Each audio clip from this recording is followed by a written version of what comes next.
Attentat dans le parc du palais de justice à Al-Marjeh faisant 3 blessés et 20 véhicules endommagés.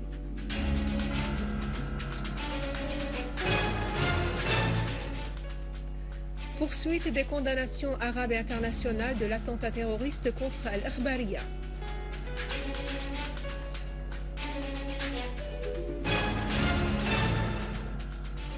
La Russie contre l'ingérence étrangère ou l'imposition de recommandations conçues à l'avance pour le dénouement de la crise syrienne.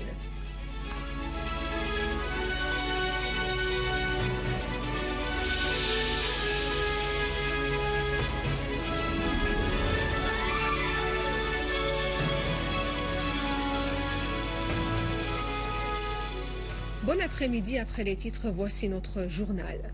Une explosion terroriste a eu lieu aujourd'hui dans le garage du palais de la justice dans le quartier de Marjeh à Damas.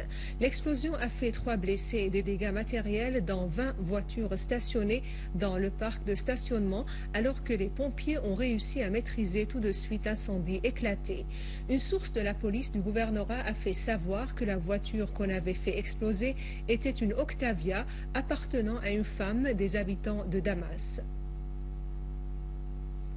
Les condamnations de l'attentat survenu hier au siège de la chaîne syrienne Al-Ikhbariya se poursuivent, que ce soit au niveau local, régional ou international.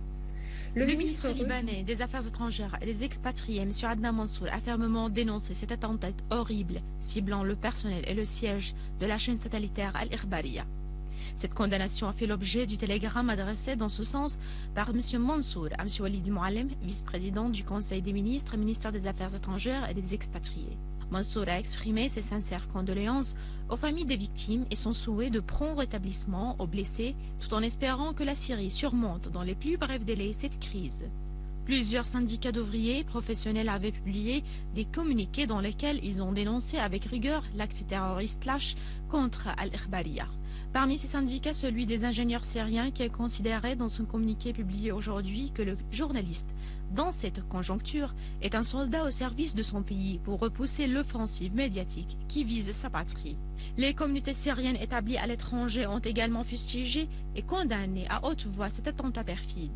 Notre communauté établie dans la République tchèque et celle établie dans l'état de Goiás ont saisi l'occasion pour réitérer leur solidarité avec le peuple et la presse syrienne sur fond de l'attentat qui a eu lieu hier au siège d'Al-Ikhbariya. Pour sa part, l'Union nationale des étudiants syriens en Slovaquie a condamné l'attaque terroriste contre une des voix syriennes authentiques qui défendait les principes fondamentaux de la souveraineté, de la dignité et de l'intégrité territoriale. Au niveau extérieur, la direction régionale du parti Baas au Yémen a estimé que cet attentat prouve la vision rétrograde des gangs terroristes sanguinaires. Dans le même contexte, le Comité national tunisien de soutien à la résistance arabe et contre la normalisation avec les missionnistes a aussi condamné cet acte perfide et odieux.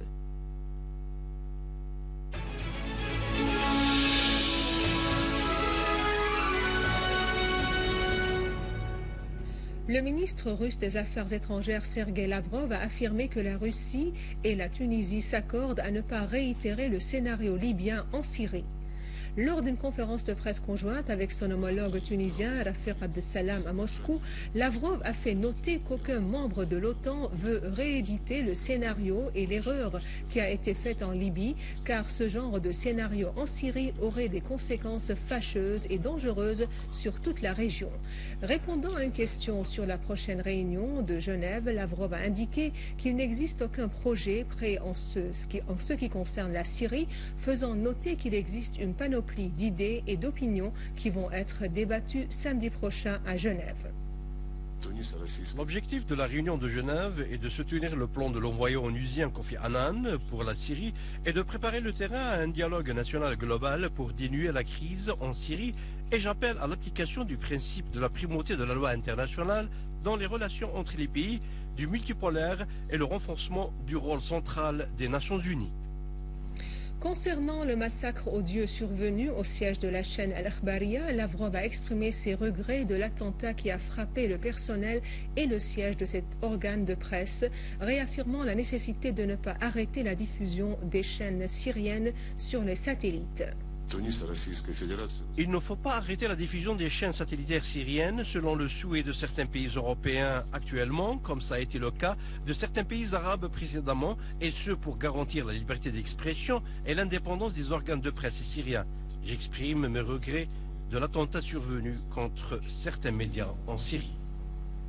L'ambassadeur d'Iran auprès de l'ONU, Mohammad Khouzaï, a réitéré le soutien de son pays au plan de l'émissaire onusien en Syrie, Kofi Annan, le qualifiant du meilleur moyen pour résoudre la crise dans ce pays. Khouzaï a affirmé depuis New York que l'Iran soutient toujours le plan Annan, ajoutant que Téhéran salue toute consultation d'Annan avec les responsables iraniens. L'Iran est prêt à appuyer les efforts de l'émissaire onusien en Syrie pour parvenir à une issue à la crise dans ce pays, et ce à partir de son rôle constructif dans la région, a insisté le représentant iranien. Ce dernier a appelé à la non-ingérence dans les affaires intérieures de la Syrie et à l'arrêt du financement des groupes terroristes armés pour que le peuple syrien bénéficie d'une vie meilleure. Le leader du mouvement Hamas, Kamal Hosni Renajé, a été retrouvé tué dans sa maison à Damas. Le responsable des relations internationales du Hamas, Oussama Hamdan, a déclaré que celui qui a tiré profit de cet assassinat est l'entité sioniste, et plus précisément le Mossad. Kamal Renajé fut l'un des assistants de Mahmoud al-Mabhouh, assassiné à Dubaï par un réseau de la Mossad. Une enquête a été immédiatement ouverte par le juge des crimes qualifiés, Radwan Barakat, pour déterminer les soubresauts du crime.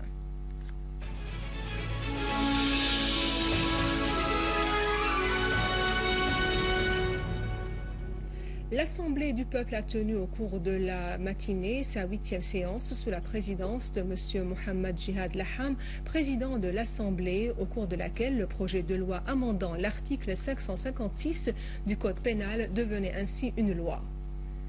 Cette loi stipule le châtiment de 10 à 20 ans de travaux forcés et une amende de double de la somme, tous ceux qui enlèvent de force ou dupent les gens dans le but de demander une rançon et exiger le maximum de la sentence si cet acte est dirigé contre un mineur. La sentence s'aggrave si la personne enlevée subit une privation de sa liberté pendant un mois et plus, et si toutefois la personne séquestrée aurait subi des tortures ou des sévices corporels. L'Assemblée a aussi adopté la loi sur le licenciement de toute personne s'avérant qu'elle a été condamnée pour terrorisme ou soutien au terrorisme matériellement ou moralement.